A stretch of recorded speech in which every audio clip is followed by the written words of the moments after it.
He's charming, he's intelligent, and he has a tendency to kill the ones he loves most. Yes, Joe Goldberg is back. But this time, he's not just running from his past, he's becoming it. This is the twisted tale of You Season 5, where the hunter might finally become the hunted. When we first met Joe, he was a quiet bookshop clerk in New York with a secret obsession for love. Obsession so strong, it turned deadly. 4 seasons later, he's faked deaths, changed identities, buried bodies, and somehow always managed to stay one step ahead of justice.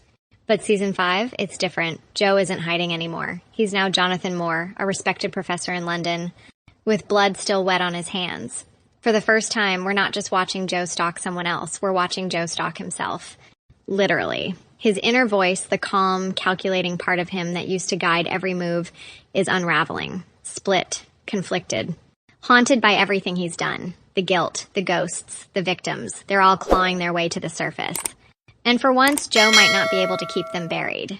This season brings in a fresh set of characters. Powerful elites, curious students, and people who aren't so easily fooled.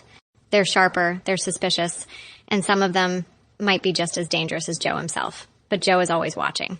Always planning, and when love or obsession strikes again, the question isn't if someone will die, it's who.